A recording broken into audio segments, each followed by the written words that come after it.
그러니까 뭐 어제 또 국회 앞에서 또 뭐예요? 반중 혐오 시위. 네.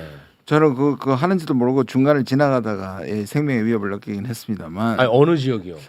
거기 국회 앞에서 어제 이제 아, 어제가 그 무비자 네, 그거 첫 하천 관광객 들어온 날이었어요. 거기랑 인천이랑 뭐 해서 맞습니다. 좀 정말 우려되더라고요. 그러니까 이게 그냥 단순히 국정만 가지고 하는 게 우리가 일본에서 우리 혐한 그 헤이트 스피치라 그러죠. 정오 스피치 같은 걸 했을 때 오사카에서 뭐라 했냐면 조례로 금지시켰거든요. 그 이후로 혐한에 대한 그 시위가 많이 줄어들었거든요. 우리도 사실상 이거 근거 없는 물론 표현의 자유에 대해서는 우리가 민주주의국가 지켜야 하지만 인종적 혐오 같은 그리고 막무가내 이런 혐오 스피치는 당장이라도 규칙을 마련해서 중단했으면 좋겠습니다. 그게 국익에도 도움이 되고요. 제가 그거 아까 전에 이전에 그 우리 최우 앵커님이 그 브리핑 하시는 거 들으면서 관련한 외신이 딱 있어서 바로 좀 넘겨드렸는데 중국 관광객 무비자 관련해서요? 네네. 일본 언론에서 기사를 냈는데 어떻게 냈냐면요. 한국과 중국이 관계 개선을 해야 되는데 이게 이제 단체 관광객을 상대로 니케이에서 설문조사를 했더니 가장 가고 싶은 해외가 어디냐 했더니 1위가 일본, 2위가 우리나라인데 그 불과 0.6%포인트밖에 차이가 안 납니다. 그러면서 일본이 뭐라고 보도를 하냐면 그런데 지금 반중 시위가 명동 곳곳에 또 그 광화문 부촌 이쪽이 많은 관광객들이 있지 않습니까? 거기에 반중 시위가 너무 많아서 중국인들이 굉장히 그 부분에 대해서 불편해할 것이고 그것이 우리를 이기지 못하는 포인트가 될 걸이라는 약간 조롱 섞인 그러니까 우리나라 지금 경제 중요하지 않습니까? 우리나라의 국민으로만 내수가 해결이 되지 않습니다. 근데 무조건 우리는 미국인은 웰컴이지만 중국 사람 안 돼. 이건 완전 인종차별이잖아요. 인종차별이고 멍청하고. 근데 일본 사람들이 오히려 일본 언론에서 이런 식으로 한국이 반중 이거 해결하지 못하면 너네는 우리한테 뒤처질 것이라는 이런 어떤 경고의 메시지가 니케이에서 기사가 나왔습니다. 신났네. 제가 저 중국 갔을 때 단체 이 관광 비자 푸는 거 그 왕이 부장이 얘기했어. 그때 김준영 의원님도 계셨잖아요. 그러면서 우리 일종의 선물이다. 니네들이 하든 안 하든 하겠다 이런 거 했어요.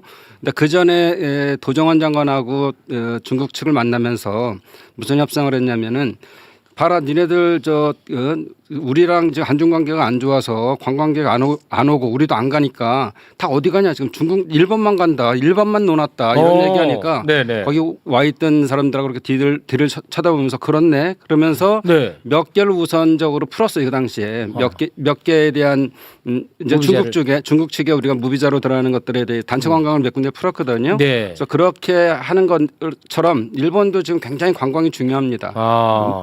경제가 굉장히 안 좋았잖아요. 그런 차원에서의 일본 안 가면 한국 오는 거니까 이게 그리고 특히나 지금 우리도 경제가 안 좋기 때문에 중국 관광객들이 쓴순위가 커요. 다른 나라보다. 예를 들어서 거의 2배 정도씩 돈을 쓰고 갑니다. 그렇기 때문에 이 단체 관광에 대한 것들이 풀리고 또 개인 비자까지도 풀어줘야지만 우리가 지금 경제 성장 2.1% 뭐 지금 안 되고 있잖아요. 뭐 0%대다 뭐 이런 얘기도 있는데 그런 것들에 대해서도 이런 반중 시위는 자제해야죠. 이거는 국익에 도움이 안 됩니다. 이거는 국격이 안 맞습니다. 맞습니다. 멍청한 짓이야 그걸 진짜. 또 120% 정치적으로 이용하는 사람들 정말 나쁜 사람들. 진짜 그런 사람들은 정말 나쁜 정치인이야. 지금 중소상인들하고 관광업계에서 엄청 지금 반가워하고 있는데 맞습니다. 그거에서 역행하는 거를 그대로 지금 하고 있는 거잖아요. 제가 어제 거기 지나가면서도 뭐 이상한 그 음모이나 페이크 뉴스들을 막 얘기하는데 그걸 듣는 중국 사람들이 와가지고 어떤 기분이 들겠어요? 다시 안 오고 싶을 것 같은데. 아니 그 중국이 그렇게 싫으면 관광객들 많이 유치해가지고 다 뽑아 먹어. 돈 많이 쓰게 인터털이 만들어. 아주 그 친절하게 해줘가지고 지갑 열게 하라고. 과소비하게 해. 진짜 미우면. 거기에 조금 더 우리 그 여의도에 그 종교적인 문제도 있어요. 그 파룡궁이라고 법륜궁이라는 건데 지금 중국은 종교 자유가 제한되니까 그 사람들이 또 그 공산당 수보다 더 많았어요. 그 교인들이 그러다 보니까는 그걸 내쫓았거든요. 그러니까 그 사람들이 한국에 많이 와 있어서 아주 그 이 반중 정서를 불러 일으키는 사람들 중에 하나고 아예 또 국회 앞에 아예 진치고 있어요. 그런 것들도 종교의 자유는 중요하지만 인정하지만 그런 것이 너무 과대하게 다른 나라에 가서 하면 안 되죠. 그 중국의 종교가 한국에 지금 들어와 있어요. 그렇습니다. 예. 그래. 그거 참 어렵네요. 그 부분은. 이게 지금 또 미국에서 한국 그래. 거구하고 미국 거구의 접점이 반중이잖아요. 네, 맞습니다. 그게 지금 하는 거고 또 반중의 중에 하나가 최근에 또 페이크 뉴스로 우리나라 이재명 정부가 종교를 탄압한다는 걸로 또 엮어버렸어요. 맞아요. 거기에 통일교 그걸 하고 또 통일교도까지 여기가 또 엎어서 이재명 정부는 종교를 탄압하는 거다. 맞아요. 이런 방식으로 지금 미국의 프레임이 확산되고 있습니다. 그렇습니다. 그래서 폭스뉴스 그거 하나만 띄워주시면 진짜 재밌는 기사가 나왔는데요. 폭스뉴스가 대표적으로 우리나라 정부에 대해서 굉장히 비판적이고 그리고 우리가 흔히 알고 있는 극우 인사들의 기고문을 받고 있지 않습니까?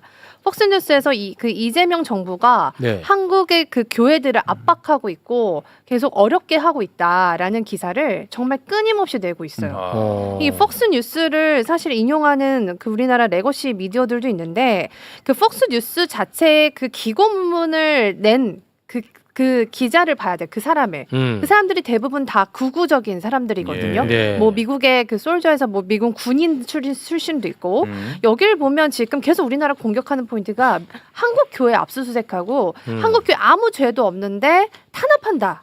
이거 굉장히 기독교인들한테 결집하게 할 수 있는 포인트거든요. 네. 그리고 또 한 가지 제가 정말 어제 되게 화가 났던 게 조선일보 출신의 최보식 기자님이 계시는데 네. 그분이 저처럼 독립 언론을 하고 있습니다. 아. 근데 그분이요 저런 기사를 낸 거예요. 주요 외신들이 지금 이재명 정부에 대해서 비판을 하고 있다. 아니 제가 외신을 하루에 정말 한 6-7시간을 투자해서 보는데 저는 저런 기사를 본 적이 없어요. 그래서 보니까 네네. AI가 만든 가짜 뉴스를 그래. 그냥 정말 외신 기자가 한 것처럼 와. 그렇게 해서 올린 거예요. 그래서 오. 라파엘 라시드라고 더 가디언지에서 그 프리랜서로 일하는 기자가 이 포스팅을 또 했더라고요. 아니 이렇게 한국에서는 외신마저도 가짜 뉴스를 조작해서 이재명 정부를 비판한다. 그래요. 그런데 진짜 가서 보니까 제가 그래서 포스팅을 하고 나서 오늘 보니까 싹 다 지워진 거예요. 그리고 삭제가 됐어요. 그리고 아무런 정정 보도가 없어요. 그 글을 기고한 사람이 한 작가인데 그 작가가 AI 도구로 챗GPT로 이재명 정부 비판하는 외신 기사 찾아줘 이러면 AI가 막 그 답변을 주거든요. 네네. 근데 요즘 AI 잘 봐야 되는 게 그게 다 거짓일 가능성도 많아요. 그러니까 팩트 체크를 하려면 그 사이트 하나하나 가가지고 원문을 다시 봐야 되는 그래야겠죠, 거거든요. 당연히. 근데 그것도 하지 않고 그냥 AI가 주는 그대로 기사화해가지고 저렇게 올려서 마치 외신이 이재명 정부를 이렇게 비판하는데 왜 자꾸 해리포터는 칭찬만 하냐 이렇게 갈 수도 있는 거죠. 저한테 근데 이게- 항의가 있을 수 있죠. 문제는 이거 지금 뭐 내렸다고 하는데 이거 단톡방에서 막 돌리면은 그럼요. 네. 그거는 뭐 아니 없는 것도 만들어내고 네. 그러니까 얼마나 좋겠어. 얼마나 좋겠어요. 네. 제재할 수가 없지. 자 봐라 미국에서 지금 그렇게 보고 가디언이 저렇게 딱 하고 뭐 네. 그냥 계속 이용하는 거죠. 와. 사진도 너무 조작을 잘하기 때문에 많은 분들이 저걸 보면 외신도 저렇게 이재명을 비판하는데 우리나라 그렇지. 레거시 언론들이 지금 다 굴욕적으로 숨기고 있다. 다들 숨기고 맞아. 있다 이렇게 네, 또 가는 문제예요. 거예요. 그러면 그런 게 더 섹시해서 잘 퍼져요. 그 말 자체가 그렇잖아. 우리 언론이 다 돕고 있다. 그렇죠. 네. 나만 알고 있는 정보다 네, 하면은 그렇죠. 더 빨리 퍼지지. 그러면서 거기도 언론 개혁기를 외치고 네, 있습니다. 맞아. 와. 그래서 굉장히 아이러니한 부분들이 있다. 야, 해리포터 소중하다. 네, 그래서 해리포터 저는 소중해. 하나하나 정말 손으로 어. 발품 찾아서 하나하나 번역해서 보거든요. 해리포터 아, 소중해요. 해리포터. 예. 많이 구독해주세요. 이제 10만 조금 넘었어요. 구독으로 연결됩니까? 네. 맞습니다. 아까 정말- 그 다자 외교에 대해서 질문 주셨는데 그걸로 돌아가면 안 되죠? 돌아가셔도 돼요. 네. 예, 그래서 지금 중국에서나 미국에서나 반응이 그 엔드 구상에 대해서 직접적 반응은 없지만 네. 또 저 국민의힘은 그걸 가지고 뭐 다 퍼주겠다 뭐 이런 맞아요. 얘기를 하지만 실제적 지금 분위기는 비핵화를 중점으로 해서 외교가 진행되면은 결과가 없다 이렇게 아무것도 생각하고 못하지. 있어요. 미국도 그렇고 미국은 이미 트럼프 대통령이 그 핵 보유국이라는 얘기를 슬쩍 했잖아요. 네. 그래서 그런 걸 가지고 협상에 인정해주면서 협상할 가능성이 높고요. 예. 중국도 지금 뭐 북한하고의 관계를 좀 밀접히 하고 있는 과정에서 비핵화라는 얘기는 잘 안 해요. 네. 사실 비핵화에 대해서 가장 갈망하는 나라가 우리나라와 중국일 수도 있습니다. 미국은 뭐 좀 멀리 떨어져 있어서 뭐 사드는 해결할 수 있다 보는 거고 감히 우리를 때려 이런 생각은 있는데 네. 중국은 다 모여 살아요. 지도부가 중남 해례는데 중남해례는 다 북경 바로 저 천안문 근처 다 모여 살거든요. 그래요? 거기 한번 미사일이나 핵으로 때리면 싹 정리가 될 수 있어요. 그러니까 그거에 대한 굉장히 두려움이 있고요. 또 네. 핵을 가지면은 주변 국가들이 다 핵을 보유하기 때문에 어려울 거라 생각하지만 지금 단계에서는 그것도 일종의 자기네 중국이 미국에 협상을 할 때 무기로 갖고 있을 수 있는 거거든요. 네. 이 비핵화에 대해서 내가 협조할 거야, 뭐 안 할 거야. 그런데 지금 국민의힘 측에서는 이거에 대해서 뭐 대북 퍼주기에 따로 비핵화에 대한 거 유보하는 거 아니냐 이렇게 하는데 말도 안 되죠. 그렇습니다. 그래서 만약에 아스팔트 극우주의자들이 만약에 예를 들어서 장동혁 대표가 얘기했던 것처럼 뭐 이렇게 쭉 가지만 아 그래 핵 보유해 주는 걸 인정할게 이렇게 해버리면 그 순간 어떡할 거예요 지금. 네, 알겠습니다. 네. 친중 방송을 한다는데 친한 방송이라고 몇 번을 얘기합니까? 친한국 방송. 저희는 애국심만 가지고 있습니다. 국익을 중심으로 한 실용주의. 손매 씨 맨날 중국 얘기만 하지. 야 손매 씨. 고맙습니다.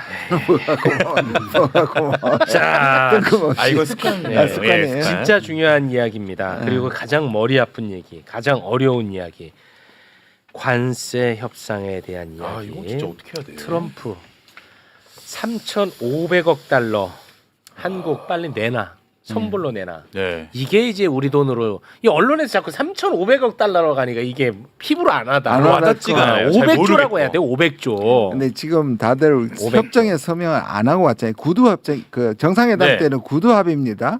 그게 미국도 그렇게 원했고 네. 해석이 다르기 때문에 실무회담에 넘긴 거잖아요. 네. 근데 왜 자꾸 사인 안 하고 와서 이렇게 오히려 공경에 처하냐?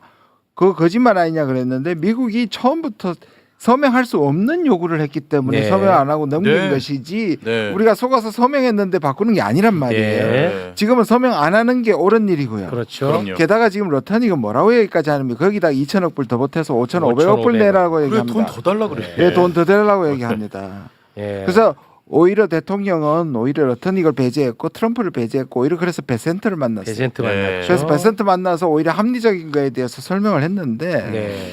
이게 이 한국을 빨리 설득시켜야지 유럽이나 이쪽에 들이밀려고 하니 네. 미국에서도 굉장히 강경하게 나오고 있어서 정말 어렵기는 어렵습니다. 정말 사실상 이재명 대통령이 얼마나 힘들까 진짜. 네, 생각이 자꾸 그 듭니다. 어렵다는 얘기만 하지 마시고 이제는 모색을 해야 됩니다. 해결책에 예. 대해서. 그 위성락 안보실장도 그냥 딱 선을 긋더만요. 안 되는 우리는 겁니다. 못 돈을 준다. 아니 안 주고 뭐 예. 이런 게 아니라 줄 수가 없다. 없어요. 500초를 어떻게 주냐? 아주 그냥 깔끔하게 선을 그었더라고요. 예, 안 주는 게 답이죠. 못하는 게 답입니다. 줄 수가 없다고. 그러니까 제 말씀도 그거예요. 서명 안 하는 게 답이라고 버틸 네. 수밖에 없습니다. 또, 네. 또 중국 얘기해서 죄송한데 트럼프 일기를 겪었잖아요. 중국은요. 예. 중국한테 이 무역 전쟁하니까 졌어요. 처음엔 졌어요. 그러면서 대두를 왕창 사주겠다. 또 보잉을 왕창 사주겠다. 뭐 이렇게 해서 1차로 이제 봉합을 했습니다. 그러다가 딱 시간 벌면서 트럼프가 안 될 것 같으니까 그 이후에 대도 안 사줬어요. 보잉 안 샀어요. 필요한데도. 그래요? 중국에? 예, 근데 지금은 히터리도 있고 또 그런 농산물 농업 국가 아니에요 미국이. 네. 그러니까 농산물을 지금 대체 수입할 수 있는 데가 많아졌어요. 브라질 같은 데로. 그러니까 그거를 시간 벌게 하는 거예요. 그런데 우리 입장에서는 뭐냐면 네. 유일하게 맞짱 뜨고 있는 나라가 지금 중국인데 중국이 이 관세 협상을 깔끔하게 해주고 그거 보고 우리가 해도 되거든요. 거기를 높게 할 수가 없습니다. 지금 상황에서. 그러기 때문에 거기 중국이 맞짱 뜨는 거 보고 그렇게 우리가 전략을 세우면 된다. 아니 근데 이제 문제는 뭐냐면 트럼프가 과연 기다려줄 것이냐. 이런 문제가 있지 않습니까? 근데 우리가 지금 25% 자동차 관세에 15% 내리려는 거 아니겠어요? 네. 그 10%에 대한 게 이제 일할인데 일할. 근데 그 128조 정도 128억 정도 되죠. 기본적으로 우리가 이 얘기 나는 게 그거 3년 해봐야 물어봐야 한 400억 정도 돼요. 그럼 물금 알죠 뭐 그렇게 해서. 지금 우리가 지금 3,500억 불을 지금 달라 그러는 거 아니에요? 네. 그러니까 한 350불 정도면 350억 불이면 되는 거를 3,500억 불을 달래는 거예요 지금요. 그리고 시간 끌게 하면 된다. 우리가 처음에는 뭐 알았다 그러고 좀 하다가 꼭 필요한데 안 쓸 것 같아 이 사람들. 왜냐하면 이런 돈일수록 그 모럴 해저드가 일어나서 자기네들 어려운데 돈을 쓰고 그 어려운 데 같은 데는 실질적으로 이익이 안 나는 사업들이 있을 수가 있거든요. 어쩔 수 네. 없이 하는 데들. 그러니까 그렇게 하기 때문에 투자할수록 안 좋을 수도 있다. 아, 그러니까 예. 이제 최악의 경우 트럼프가 화가 나가지고 이 새끼들 사인 안 해? 야, 안 되겠다 너네는. 자동차 관세 25% 매겨야겠다 하더라도 그거 10% 낮추는 것보다 3,500억 불 주는 게 더 손해라는 거죠. 그렇죠. 아니, 그리고 받아오지도 못하잖아요. 그동안 여러 경제학자들 얘기하고 저도 얘기했던 한 게 뭐냐면 그 내릴 때까지 10%의 차액을 우리도 수입 보조금으로 주면 돼. 그런데 수출 보조금으로. 근데 주면 그러다가 갑자기 트럼프가 뭐 이 100% 새끼들 안 돌렸다고요? 되겠네. 야, 35% 내놔. 35%. 그러니까 그렇게 하면 우리가 했던 투자를 다시 되돌려야죠. 그럼 파국으로 가는 거죠. 아니 배 안 져주면 되죠. 배. 배 안 져줘요? 배 안 배 안 져주고 져주고. 기술 협력 못해 하면 되죠. 아, 할 게 많네. 예, 우리도 지렛대 아, 많이 있습니다. 거기가 좀 있네요. 전 세계에서 왜 한국한테 이렇게 집착하느냐 하면요. 네. 미국이 아까 말씀드렸잖아요. 일본을 꺾어서 한국한테 적용시켰는데 진짜는 한국을 꺾어야지 다른 나라들이 적용되거든요. 왜냐하면 미국의 제조업을 부활하는데 한국은 필수적입니다. 지금 필수야. 말이 지금 뭐 배터리도 우리 아니면 못하죠. 네. 뭐 조선도 우리 아니면 못하죠. 지금 또 반도체. 약 가지고 우리를 협박하고 있는데 제약도 우리 기술. 저 누굽니까? 갑자기 생각이 안 나는데 와서 누구죠? 우리나라 제약 산업에 대해서 전 세계가 걸렸다고 백신 생산. 갑자기 생각이 안 나요. 빌 게이츠. 빌 게이츠. 네. 예. 빌 게이츠는 저만 아는 사람입니다. 빌 게이츠도 그렇죠. 지금 뭐 사실상 반도체도 그렇죠. 한국이 지금 미국을 도울 수 있는 거의 유일한 나라예요. 그러니까 우리가 이런 지렛대를 한 번도 미국을 대상으로 사용해 보지 않았는데 네. 미국 원하면 사용해야죠. 네. 그리고 그냥 또 싫어하실 텐데 중국 카드를 써야 됩니다. 무슨 말이냐면 미국이 여차하면 우리가 중국하고 붙는다는 거 오히려 미국한테 가르쳐 줘야 돼요. 그렇지. 뭐 그 우리가 정도는- 중국이랑 붙는다는 게 아니라 네. 그것도 하나의 경우의 수가 될 수 옵션이 있다는 걸 알려줘야지. 그래서 사실 시진핑이 여기 왔을 때 정상회담 또는 우리 대통령이 또 방중을 해서 중국 카드가 있다는 걸 미국한테 좀 시위할 필요가 있습니다. 네. 시진핑이 굉장히 큰 카드를 내걸어서 지금 월스트리트저널이나 외신에서 보도하고 있는 게 뭐냐면 시진핑이 이제 경주에서 트럼프 만나지 않습니까? 그때 거대한 양보를 요구할 계획인데 그게 뭐냐? 대만 독립을 반대해라, 천명해라라는 걸 트럼프한테 요구할 거라고 그래요. 그러니까 내가 원하는 이 메시지를 해주면 그래 내가 해줄게. 그래서 이거를 정말 중국이 되게 원하고 있거든요. 대만 독립을 반대한다. 이 말을 트럼프가 하길 원하는데요. 예. 사실 이거를 말을 하게 되면 앞으로 모든 동맹은 다 깨질 수 있는 거예요. 아, 자기네 경제적 이익에 따라서 갑자기 대만을 버리네. 그럼 우리나라와 일본도 언제든지 버릴 수 있는 버릴 수 시그널이기 있구나. 때문에 트럼프 정부에서는 이거를 하기가 굉장히 어려울 수 있는데도 네. 시진핑이 그렇게 요구를 할 거라고 본다는 거예요. 왜냐면 와. 트럼프는 그거 어떻게 대만한테 관심 없습니다. 예. 독립이고 뭐고 상관없어요. 내가 그냥 돈 받으면 돼. 그러니까 이 시진핑 쪽에서는 얘는 경제적 거래를 원하는 것이기 때문에 네. 내가 그래 너가 원하는 거 줄게. 대신 대만 독립 반대를 너가 인정해. 라고 하는 거죠. 근데 과연 이걸 정말 할 수 있을지는 되게 회의적인 시각이 많더라고요. 네, 그렇게는 뭐 외교 프로토콜상 안 되고요. 그건 안 돼요. 그렇게 해서 하는 거는 너무 뭐 극단적인 그러기 거지. 때문에 그걸 던진다는 얘기가 있어요. 그런 얘기들은 이제 왕이 부장에 가서 그쪽에 상대방한테 이런 거 할 수 있어 조건을 내세울 수 있죠. 가장 중요한 문제이긴 하니까. 근데 면전에서 하기는 어렵고요. 사전 조율 안 되면 할 수가 없습니다. 네. 그리고 외신에서 한 가지만 네네. 얘기 드리면 오늘 지금 이제 잠시 후에 이시바와 이재명 대통령의 네, 회담이 세 번째 있습니다. 정상회담 있죠. 굉장히 예. 중요한데 네. 지금 일본의 기류가 굉장히 이상해요. 왜 그러냐면 그 다카이치 자민당 총재 선거 후보가 네. 일본과의 계약을 다시 재검토할 그러니까 필요성이 미국과 있다라는 얘기해요. 말을 관세 했어요. 협상 잘못했다고 아. 지금 비판하고 네, 나서. 네네. 근데 다른 후보는 한 번도 이 얘기를 하지 않았고요. 고이즈미 같은 경우는 오히려 아니다, 국익에 해야 되는 게 없다라고 하면서 약간 디펜스를 하는 상황인데 네. 지금 이 일본 여성 아베로 불리는 다카이치가 지금 거의 그 모든 조사에서 앞서고 있어요. 그래서 지금 여론조사에서 34%로 고이즈미 25%를 앞서고 있는 상황에서 복잡해지겠네. 일본 여론이 지금 한국 봐라 저렇게 서명 안 하고 있는데 왜 우리나라만 해서 지금 이 꼴이냐라는 여론이 있거든요. 네. 오늘 이시바가 왔을 때 복잡해지겠다. 저는 이 부분에 대해서 혹시나 이야기를 하고 그리고 한중일에 대한 어떤 그런 필요성도 만약에 부각을 한다면 이시바가 아니, 그럴 가능성 거의 없을 수도 있지만 어떤 언론에선 그런 얘기 하더라고요. 오늘 같은 날에 이시바 이제 거의 내려오잖아요. 이제 네. 끝났기 때문에 한중일에 대한 부각도 만약 오늘 해준다면 굉장히 미국을 압박할 수 있을 거라는 전망도 있습니다. 복잡해지겠네. 그러니까 우리 이시바가 사실은 이시바가 관두는 게 우리한테는 좀 악재거든요. 네. 왜냐하면 예. 자민당 내부에서 가장 리버럴한 자민당 내부에서는 가장 악재입니다. 진보적인데 지금 이제 물러나는 것이고 또 그리고 한국의 과거사, 일본의 과거사, 한일 간의 과거사 문제도 가장 열려 있고.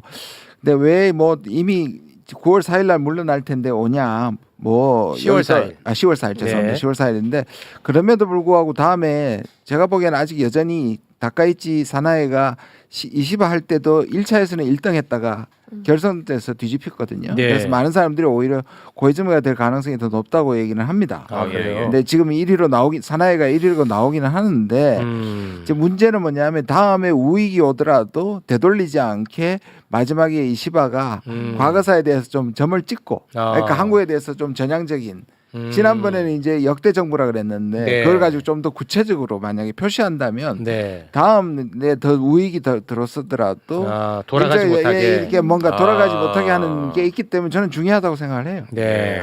이시바 정말 제 존경하는 거 아시잖아요. 이시바. 트럼프가 아세안 정상회의를 참석하고 28일까지 26일서부터 28일까지 이제 한국에 오게 되면 31일이니까 3일이 비어요. 그래서 네. 일본을 들렸다 온다는 거 아니겠어요? 네. 근데 일본은 그 5,500불에 대해서 억불에 대해서 이미 자기네들이 미국이 관세 전쟁에서 승리했다.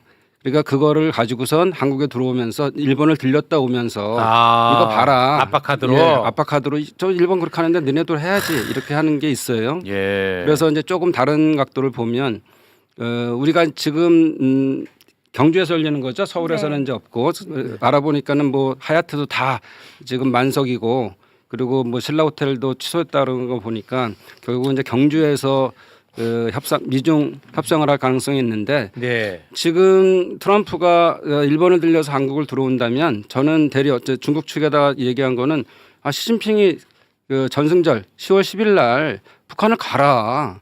그래서 그 북한과의 관계를 돈독히 하고 그 힘을 가지고서 와라. 그래서 미중이 여기서 다 붙으면서 북한 문제를 과감하게 논의해라 이 얘기를 계속 하고 있거든요. 네. 그래서 아까도 말씀드렸던 것처럼 미중이 세게 붙어줌으로써 우리가 시간을 끌고 그 협상을 가지고선 우리도 하면 된다. 네. 이렇게 볼 수 있습니다. 알겠습니다. 어렵다 진짜. 제가 이 얘기하면 뭐 논란이 될지는 잘 모르겠습니다만 진짜 용기 내서 한마디 하겠습니다.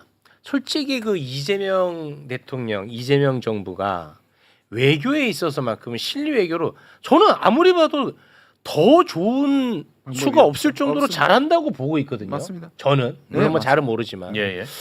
근데 지금 뭐 동맹파에 사로잡힌니 뭐니 뭐 이런 얘기 나는 이런 얘기 안 했으면 좋겠어요. 도와주는 이야기를 해줘야지.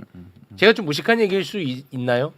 두 개를 나눠봐야 합니다. 그러니까 뭐냐면 예. 북한 쪽에는 네. 우리가 미국이나 이쪽에서 그러니까 최악이 뭐였냐면 한미 정상회담 직전에 한미일 외교장관 회담이에요.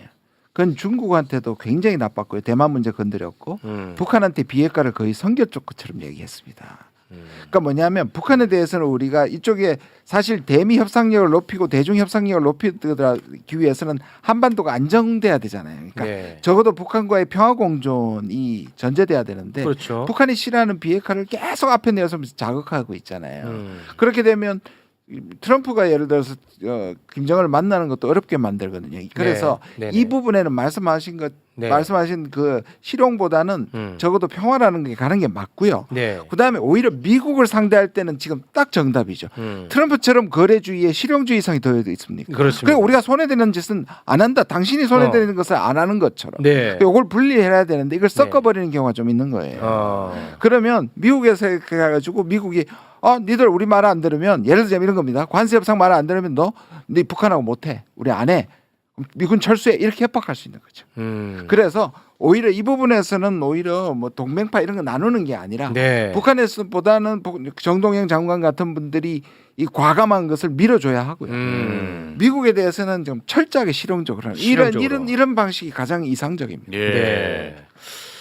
알겠습니다. 뭐 예를 들어서 뭐 너무 과도하게 이재명 정부가 북한을 자극하고 비핵화에 대한 이야기가 너무 과도하게 많이 나와. 예를 들어. 그럼 그럴 때는 뭐 예를 들어 진짜 이 정부의 성공을 위해서 너무 좀 동맹파에 사로잡힌 거 아닌가? 이런 얘기가 나올 수도 있는데 나는 지금 그런 현상이 없거든요. 제가 아무리 봐도.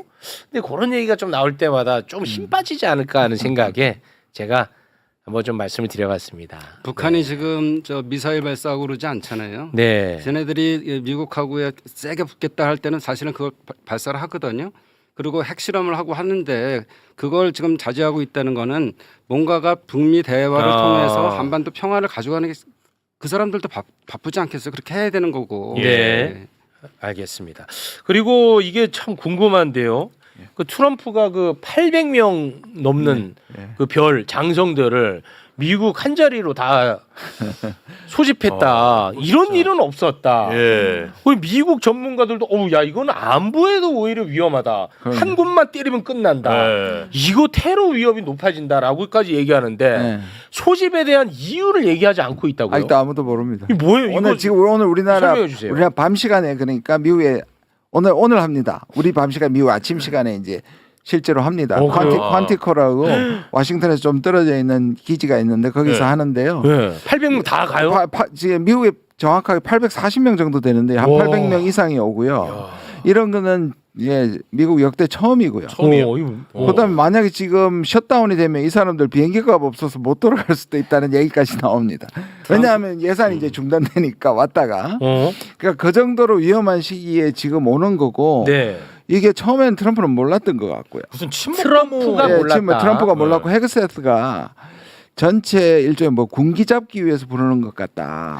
왜냐하면 이 사람이 소령 출신이고 군대 오래 있긴 했지만 직업군은 오래 있지만 소령 출신이란 말이에요. 예. 그러면 네. 이 800명의 장성을 확실하게 장악했느냐 하는 문제가 늘 퀘스천 마크였고 조인트 깔려고. 두 번째 이 사람은 실제로 몇 명을 잘랐는데 다 유색 인종만 잘랐어요. 이 사람은 굉장히 인종차별적인 인종 혐오적이고 문신이 사진 많이 보셨죠? 문신을 혹시 뭐 있나요? 저 저게 사람. 온몸에 문신인데 제가 십자군 때 예. 문신입니다. 그러니까 세계를 악과 선으로 나누고 악을 괴멸시키려는 굉장히 강경파입니다. 그러니까 이 사람에 대해서 그리고 인종주의자고요. 예. 그러니까 이 사람이 첫 번째는 군 장악의 문제, 두 번째는 유색 인종 하는 거 몇 명을 제거했고 지금 얘기하는 게 한 20% 별들을 날린다는 얘기를 하고 있거든요. 근데 그런 여러 가지를 통해서 미리 준비 안 하는 거 아니냐. 그리고 네 번째 가설은 뭐냐면 결국 트럼프가 지금 계속 내년에 선거가 불리해질 때 비상계엄을 실시할 수도 있다. 그리고 그런 지금 얘기가 많더라고요. 지금 민주당 지배주에 지금 전부 다 그 워싱턴, 시카고, LA 같은데 군 배치하고 있잖아요. 그래서 그게 예행 연습으로 군의 이 일종의 정훈 교육이라든지 군기 잡기다. 뭐 그런 얘기들이 전부 다 흘러나오고 있습니다. 정확하게는 아무도 모릅니다. 지금 되게 우리나라랑 비슷한 게 트럼프 지지율이요. 거의 역대 최저급이에요. 최저급이고. 많이 보도는 안 되는데 제가 이코노미스트의 자료를 드렸거든요. 그거 잠깐 좀 띄워주시면 역대 대통령 중에 지금 거의 최저치입니다. 그러니까 지금 시기에 오바마나 바이든은 굉장히 그래도 플러스였는데 트럼프가 지금 계속 30%대를 유지하면서 뭐야? 계속 내려가고 있고 왜 이렇게 높아? 1기 때보다 그렇죠. 우리가 39%. 윤석열한테 했던 깜짝 놀랐네. 전 정부를 얘기하는 것이 지금 아니에요. 네. 우리나라에서 전 정부가 그렇게 낮았다는 소리지 지금 낮다는 게 아니에요. 네, 그래서 트럼프 1기 때보다 지금 더 안 좋다. 그리고 이제 그 이코노미스트가 발표한 이 설문조사를 봤더니 미국인들이 인플레이션과 그 경제가 가장 지금 잘못되고 있다라고 본다는 거예요. 근데 재밌는 거는 그동안에 그 불법 이민자나 불법 노동자 정책은 또 지지를 했었는데 그거 역시 이번 아이스 사태 이후로 떨어지고 있는 거예요. 오, 왜냐하면 진짜? 사람들이 이렇게 생각하는 거예요. 야, 한국 노동자 그렇게 구금했더니 결국엔 경제가 안 좋아지네. 내수가 안 좋아지잖아. 다 기업들이 나가고 기업들이 더 이상 우리나라 오기가 좀 불편하잖아. 네네네. 결국은 경제가 안 좋아지잖아라고 하면서 등을 돌리고 있다는 겁니다. 그러니까 트럼프가 그동안 유지하고 있었던 기대고 있었던 이 불법 이민자 정책도 힘을 잃어가고 있다는 게 지금 정말 지표상으로 나오고 있어요. 이렇게 되면 정말 계엄을 하는 게 아니고 거의 비슷합니다. 네. 그래서 지금 헤그세스가 거의 김용현급이다라는 얘기가 군을 불러서 나중에 무슨 짓을 할 때 결국 장악해야 되는 게 군인이잖아요. 그런 점에서 그 음모론도 상당히 설득력을 얻고 있죠. 그러니까 오히려 트럼프가 저렇게 낮아지면 그 중간 선거 하기 전에 무슨 짓을 할 수도 있다는 얘기고 또 말씀하신 것처럼 지금 전체적으로 지금 인플레이션도 지금까지는 재고로 버티고 있는데 관세가 올라가면 물가가 올라갈 거 그건 아니에요. 당연하죠. 그게 내년 봄이라는 거예요. 내년 봄에 그게 미국 내년 경제가 봄. 엄청나게 위기가 닥칠 거라고 얘기를 하고. 야 그럼 우리 뭐 어디 키세스 보내야 되나? 키세스 부대 보내야 되나? K 민주주의 수출. 이 큰일이네. 이게 이렇게 되면 웃을 일이 아니라 뭐 대한민국에도 경제 엄청난 진짜 악영향을 어떻게 돼요? 끼칠 미국이 텐데요. 무너지는 거는 괜찮은데 미국이 무너지면 우리가 우리가 엄청난 박살나니까. 영향을 받게 되죠. 예. 이제 불안해 죽겠네. 최근 미국 증시도 가능성도 있어. 좀 하락세를 보이긴 했거든요. 최근에 잘 오르다가 서학개미들이 난리인데 지금 뭐 셧다운 위기도 있고요. 지금 뭐 트럼프 입장에서는 엄청난 그 빚이 있기 때문에 그것을 어떻게든지 다른 동맹한테 뜯어야 되는 상황이고. 근데 그것마저도 지금 쉽지 않지 않습니까? 그리고 조만간 연방 대법원에서 이 무역 합의가 과연 위법인지에 대해서 이제 결과 나올 텐데 많은 보수주의자들이 그거 나와도 트럼프 분명히 A, B, C, D 다 있어. 그거 별로 소용 없어라고 하는데 전 좀 다른 게 정말 위법이라고 판단이 되면요 다른 동맹국들이 가만히 있겠습니까? 같이 힘을 모아서 국제법에 따라서 이렇게 행동하지 않겠습니까? 그러면 저는 트럼프의 힘이 조금씩 약화될 수 있다고 봅니다. 네. 아니 뭐 외국 가기에 앞서서 미국 민주당은 뭐 견제가 안 돼요? 미국 민주당. 미국 민주당 예, 얼마 미국 전에 민주당. 바이든이 그 길거리에서 아이스크림 먹는 영상 올렸다가 엄청 그 사람들이 비판을 하는 거예요. 지금 아이스크림 먹을 때냐. 제일 중요한 게 민주당의 다음 대권 주자가 안 보인다는 네. 거죠. 없다는 그게 이제 게. 가장 큰. 그 캘리포니아의 케빈 뉴섬이라는 사람이 좀 떠오르기는 합니다. 예. 대항마로. 근데 전체적으로 힘을 대안이 못 때릴 거 사실이에요. 네. 그나마 좀 대항마였던 뉴욕 시장도 얼마 전에 뭐 여러 불법 자금으로 네. 기소돼가지고 내려오고 네. 지금 굉장히 미국 민주당이 힘을 잃고 있는 상황이긴 합니다. 그래서 포트랜드나 그 민주 진영에서는 지금 시위가 그래도 확산이 되고 있어요. 그분들이 이제 민주당 깨어나라. 그렇게 얘기를 하고 있다고 진짜 합니다. 한국을 보고 오히려 트럼프의 이 비민주 실제적으로 지금 SNS 다 뒤지고 있고 그냥 불법 체포하고 있고 이런 것들에 대해서 저항이 나오겠죠. 저는 미국의 민주주의를 쉽지 않네. 희망을 가집니다. 진짜 쉽지 않습니다. 네. 미국. 네, 알겠습니다.